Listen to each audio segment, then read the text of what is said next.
Hello दोस्तों, स्वागत है आपका आज के क्लास में। और आज के क्लास में हम लोग एनटीपीसी प्रीवियस ईयर का जो सीरीज चल रहा था उसी को आगे बढ़ाते हैं।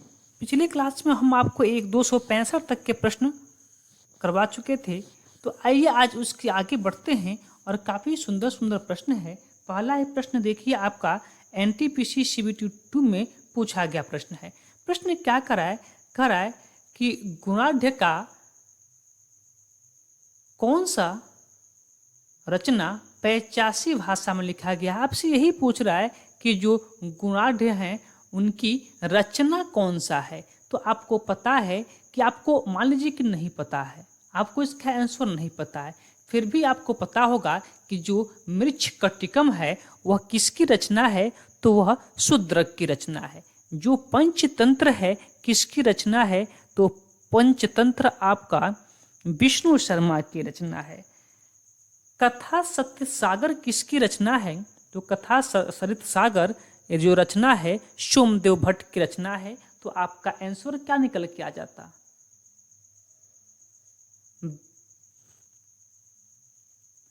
बृहत कथा।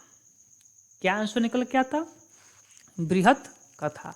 और एक बात और आप जान लीजिए कि जो गुणाढ्य थे वो किसके दरबार में थे, तो वह शातवाहन वंश का एक राजा था जिसका नाम था हॉल। तो उसी हॉल के दरबार में यह निवास करते थे। चलिए आगे चलिए। अब बृहत कथा किस भाषा में है, तो 85 भाषा में। यही बात आपको याद रखने की आवश्यकता है। अगला प्रश्न देखिए, कराए कि किसके द्वारा नागानंद एक संस्कृत नाटक है जिसमें नागों को बचाने के लिए विद्याधर राजा जिमुतवाहन के आत्म बलिदान की लोकप्रिय कथा का वर्णन है। यानी कि नागानंद किसकी रचना है, तो शायद पिछले ही क्लास में इसकी चर्चा हुई थी। तो नागालैंड जो है किसकी रचना है, रत्नावली, नागालैंड और प्रियदर्शिका, ये तीनों रचनाएं किसकी हैं, तो हर्षवर्धन की हैं। ऑप्शन नंबर बी आपका सही उत्तर हो जाएगा।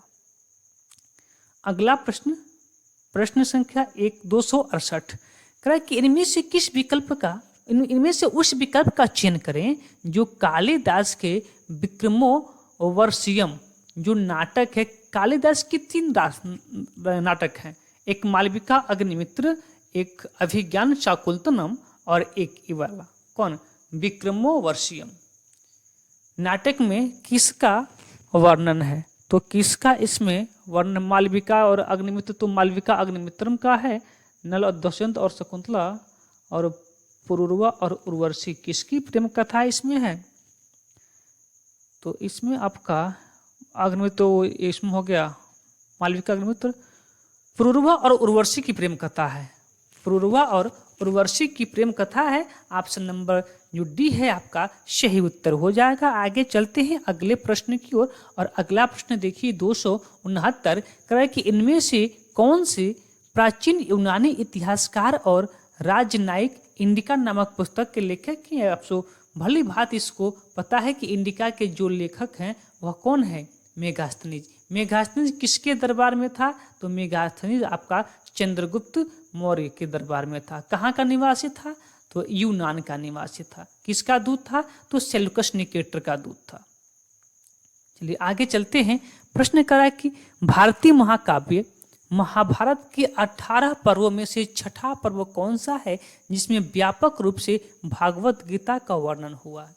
देखिए, जो महाभारत है, महाभारत के जो भाग हैं उसे कहा जाता है पर्व, और इसमें 18 पर्व हैं। वही रामायण की बात किया जाए तो रामायण के जो अध्याय होते हैं, जो भाग होते हैं, उसे कहा जाता है कांड।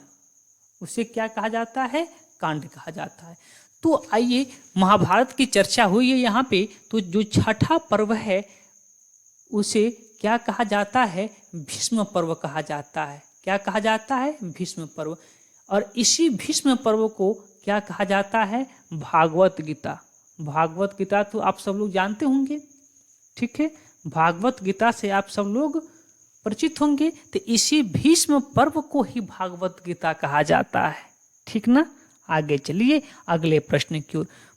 प्रश्न करा कि राजकुमारी रत्नावली की प्रेम कहानी के संबंध में संस्कृत नाटक रत्नावली किसके द्वारा लिखा गया था? अभी हमने क्या बताया आपको कि प्रियदर्शिका, रत्नावली, नागानंद, ये सब किसकी रचना है? तो हर्षवर्धन की रचना है। ऑप्शन नंबर सी आपका बिल्कुल सही उत्तर हो जाएगा। अगले प्रश्न की ओर बढ़ते हैं। प्रश्न आपसे कहना चाहता है कि कालिदास ने मेघदूत नामक अपने काव्य को निम्नलिखित में से किस भाषा में लिखा था? तो कालिदास की जब बातें आ जाएंगी तो आपको पता होगा ही कि संस्कृत के लेखक थे। तो मेघदूत किस भाषा में है? संस्कृत भाषा में है। अगला प्रश्न क्या कहना चाहता है आपसे कि निम्नलिखित में से कौन सी रचना कालिदास की नहीं है? तो विक्रमोर्वशीयम इनकी नाटक है, बिल्कुल है। अभिज्ञान शाकुंतलम इनकी नाटक है, बिल्कुल नाटक है। और रघुवंशम इनका क्या है? खंड काव्य है, शायद इनका खंड काव्य है। लेकिन नीति सागर नहीं है, तो यही नीति सागर आपका सही उत्तर हो जाएगा। बोलिए बातें क्लियर है? ठीक है, तो आप बता दीजिए कि नीति सागर के जो नीति सागर है वह किसकी रचना है? तो नीति सागर जो रचना है वह है क्या नाम उनका है? कामंदकम, ऐसे कुछ नाम उनका है। हाँ, ऐसे कुछ नाम है, देखिए कामंदकम ऐसे कुछ उनका नाम है। मैं यदि याद करूं क्या नाम है उनका, नीति सागर, नीति सागर, नीति सागर, कामंदक, कामंदक, कामंदक, क्या नाम है? कामंदक नाम है। ठीक है ना? चलिए, इनकी रचना नीति सागर है।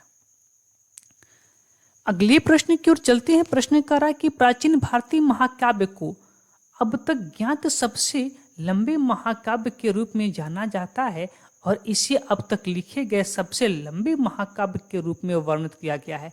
इनकी सबसे लंबा महाकाव्य कौन सा है? सबसे लंबा महाकाव्य कौन सा है? जो सबसे लंबा महाकाव्य है वह है आपका महाभारत। कौन सा? महाभारत। ऑप्शन नंबर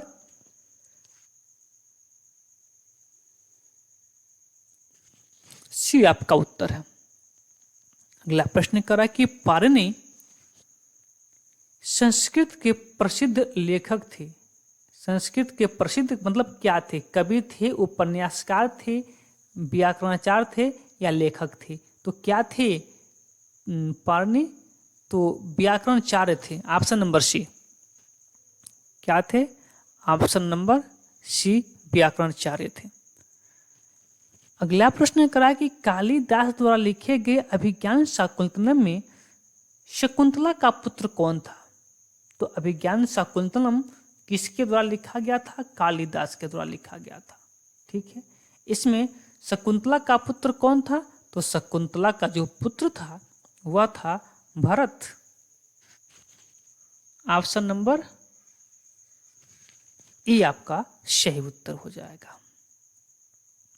चलिए, अगला प्रश्न 277 की तरफ बढ़ते हैं। कह रहा है कि नाट्य शास्त्र पुस्तक भारत के शास्त्रीय नृत्य पर किसके द्वारा लिखा गया है? भारत नाट्य शास्त्र। तो ये तो प्रश्न बहुत इजी है, आप सभी को पता होगा कि जो नाट्य शास्त्र के लेखक हैं उनका नाम क्या है? भरत मुनि। क्या नाम है? भरत मुनि। अगला प्रश्न, निम्न में से किसकी रचना कालिदास द्वारा किया गया था? कालिदास कौन था? कालिदास क्या कुमार शंभो, मालती माधव, किरातोजिन और शंभो दोनों? ध्यान दीजिए, जो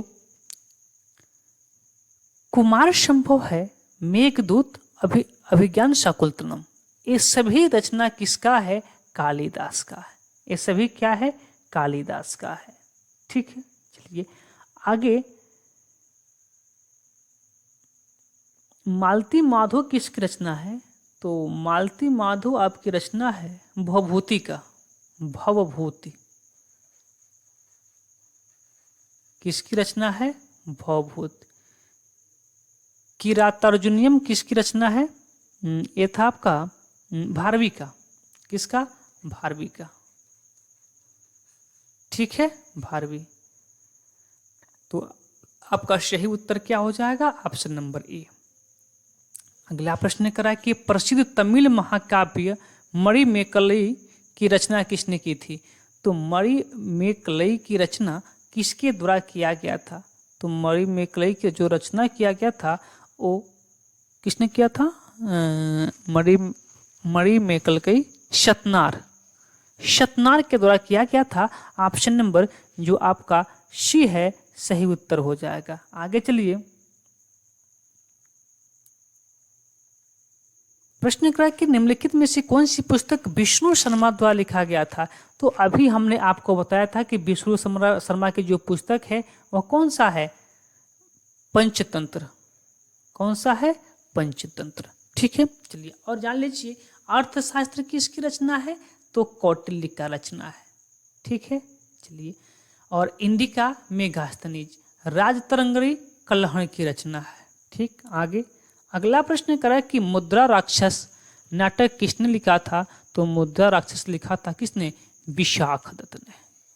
Vishakh Dutt option number A आपका बी आपका सही उत्तर है। आगे करें, महाभारत नामक संस्कृत महाकाव्य के लेखक कौन है? महाभारत कौन है? महाभारत के जो लेखक हैं ये आपके वेद व्यास है। ऑप्शन नंबर ए। प्रश्न कर रहा है कि आर्यभट्टियम नाटक नामक पुस्तक आर्यभट्ट ने किस भाषा में लिखा था? आर्यभट्टियम नामक पुस्तक आर्यभट्ट ने लिखा था, लेकिन किस भाषा में लिखा था? तो लिखा था किसमें? संस्कृत भाषा में। Option number D. प्रश्न करें कि प्राचीन संस्कृत ग्रंथ अष्टाध्यायी के लेखक कौन है? तो अष्टाध्यायी के लेखक आपके पाणिनि है। प्रश्न करा कि सुश्रुत संहिता किस विषय से संबंधित है? तो चिकित्सा एवं शल्य चिकित्सा से। ऑप्शन नंबर बी आपका सही उत्तर हो जाएगा। सुश्रुत को ही भारत में शल्य चिकित्सा का जनक भी कहा जाता है, ये भी बात रखेंगे, याद रखेंगे। भारत में शल्य चिकित्सा के जनक कौन है? सुश्रुत। अगला प्रश्न करा है कि प्रसिद्ध संस्कृत नाटक स्वप्नवास वदत्तम किसके द्वारा लिखा गया था? स्वप्नवास वदत्तम किसके द्वारा? स्वप्नवास वदत्तम किसके द्वारा? जयदेव कालिदास उद्रक भास किसके द्वारा लिखा गया था? स्वप्नवाद वदत्तम जयदेव के द्वारा नहीं लिखा गया था, कालिदास उद्रक भास के द्वारा लिखा गया था। भास ऑप्शन नंबर डी। ठीक है, ऑप्शन नंबर डी आपका सही उत्तर होगा।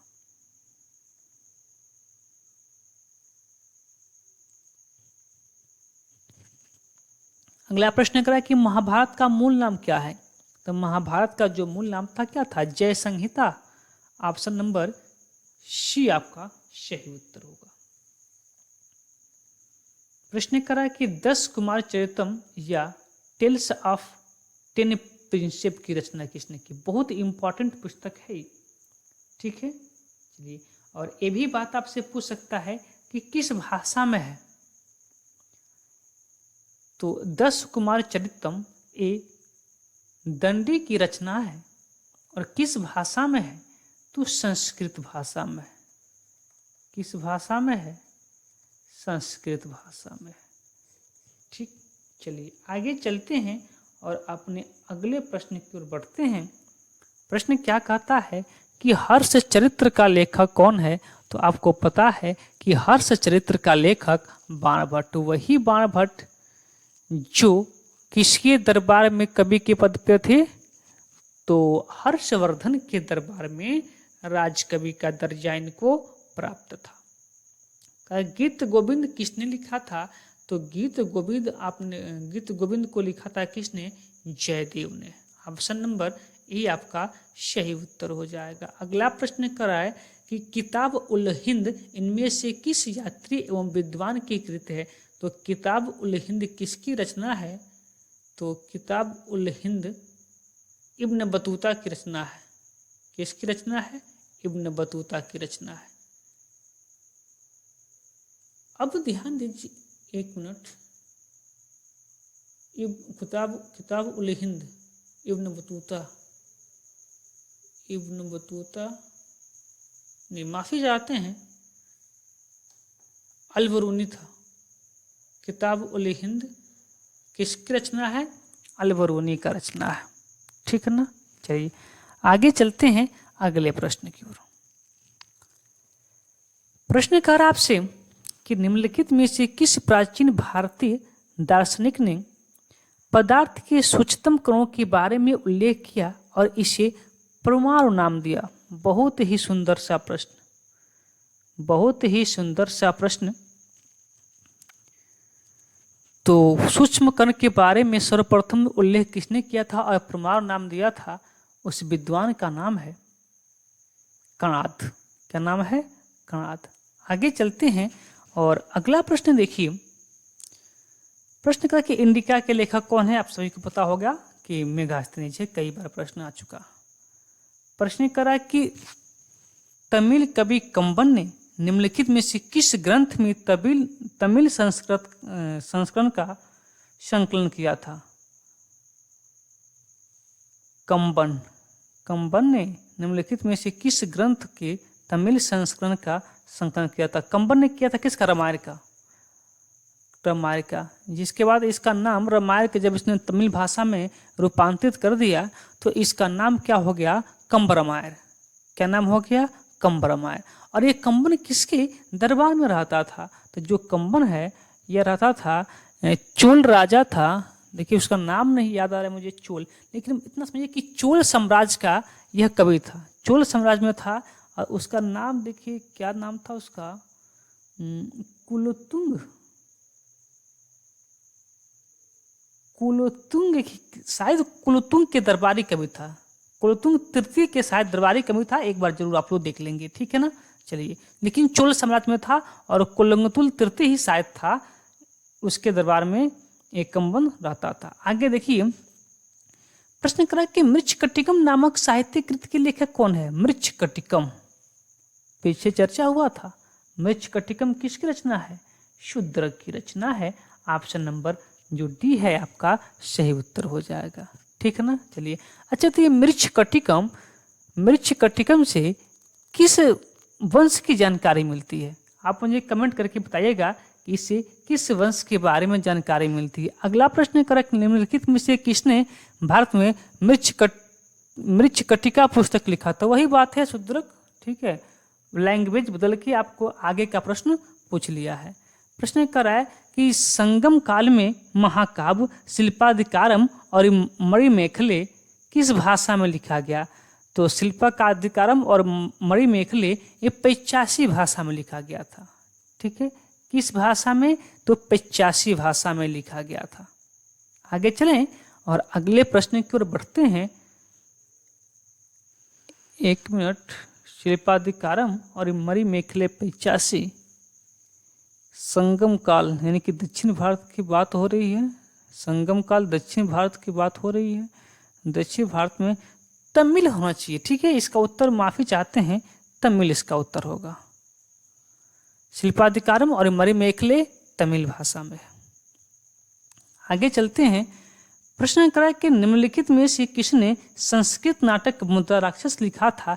तो ये तो सबको पता है कि मुद्रा राक्षस किसकी रचना है। तो जो मुद्रा राक्षस है वो आपका विशाखदत्त का पुस्तक है। अगला प्रश्न कर रहा है कि निम्नलिखित में से कौन सा प्राचीन ग्रंथ पांचवा वेद भी कहा जाता है? तो पांचवा वेद कहे जाने का सौभाग्य किसे प्राप्त है? तो वह प्राप्त है किसको? महाभारत को। किसको? महाभारत। आगे चलते हैं और प्रश्न कर रहा है कि रघुवंशम संकलित किया है। रघुवंशम किसका खंड काव्य है? तो वह है कालिदास का। ऑप्शन नंबर सी आपका सही उत्तर होगा। आगे चलिए, प्रश्न करा कि पंचतंत्र के लेखक कौन है? तो आप सभी को पता होगा कि विष्णु शर्मा है पंचतंत्र के लेखक। है कि नहीं है? बिल्कुल है। आगे चलिए, प्रश्न करा कि निम्नलिखित में से किसने भारत में प्राचीन ग्रंथ नाट्य शास्त्र को संकलित किया था? तो नाट्य शास्त्र को संकलित करने का जो कार्य किया था किसने किया था? भरत मुनि ने।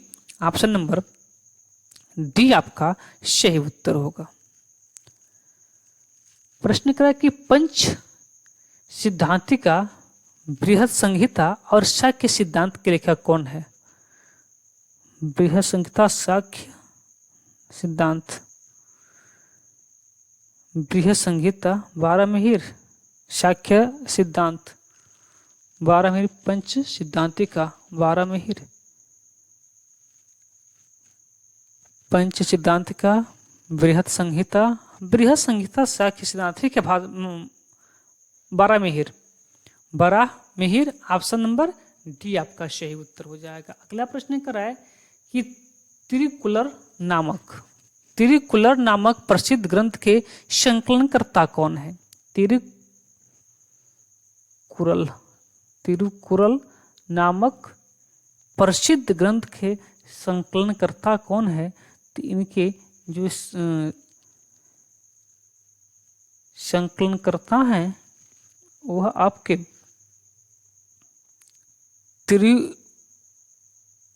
कालिदास नहीं होंगे, तिरुवल्लुवर, यही होंगे, तिरुवल्लुवर ऑप्शन नंबर बी।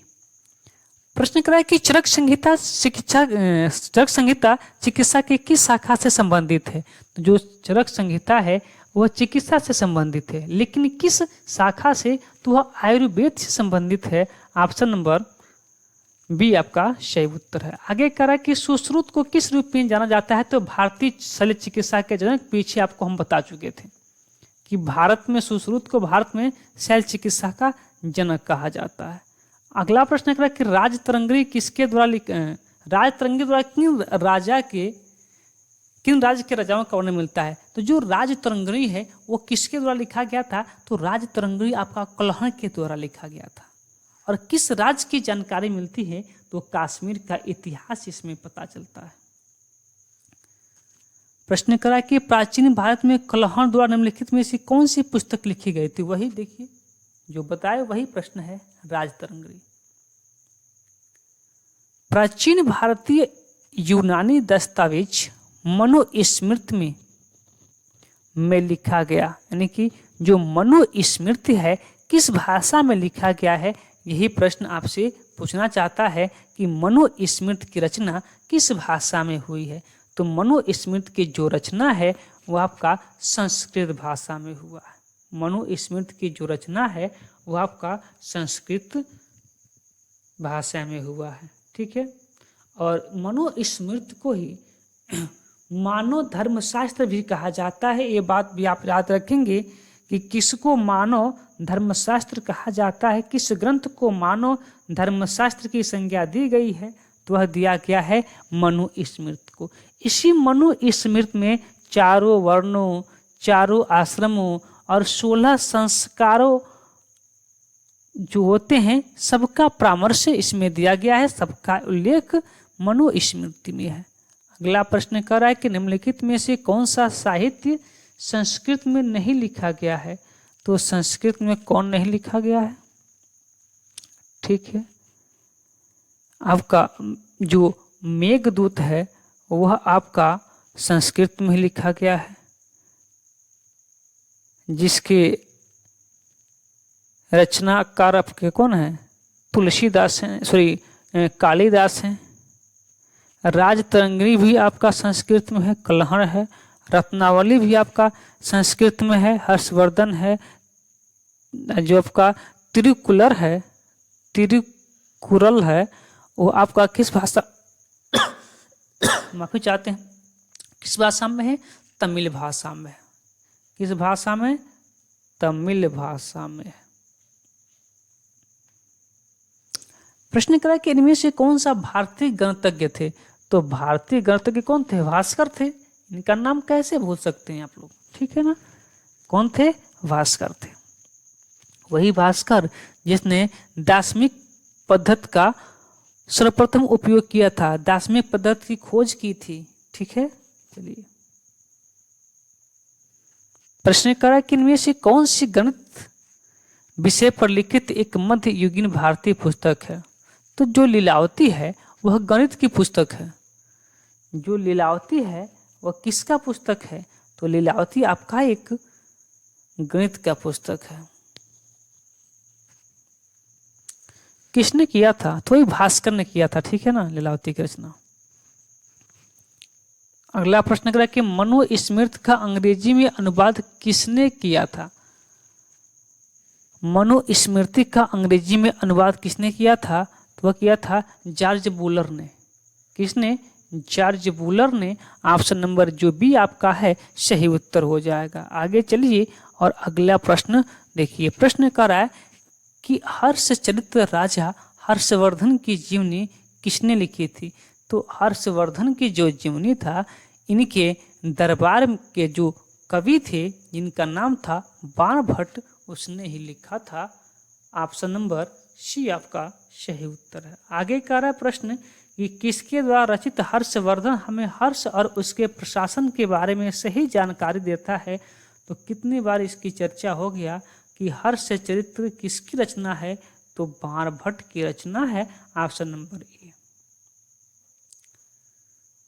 आगे करा कि प्राचीन काल में अमर सिंह द्वारा भाषा के शब्दों का एक शब्दकोश तैयार किया गया जिसका नाम अमरकोश है, वह किस भाषा में है? जो आपका अमरकोश है किस भाषा में है? संस्कृत भाषा में है। ठीक है, संस्कृत भाषा में है। ठीक, आगे चलते हैं। और वही अमर सिंह जो चंद्रगुप्त, क्या नाम था उनका? चंद्रगुप्त द्वितीय के साम्राज्य में नवरत्नों में शामिल थे।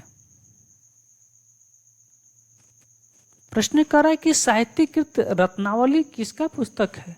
तो रत्नावली, प्रियदर्शी का, ये सभी पुस्तक, नागानंद, ये सभी पुस्तक किसका है? हर्षवर्धन का है। तो ऑप्शन नंबर ए आपका सही उत्तर हो जाएगा।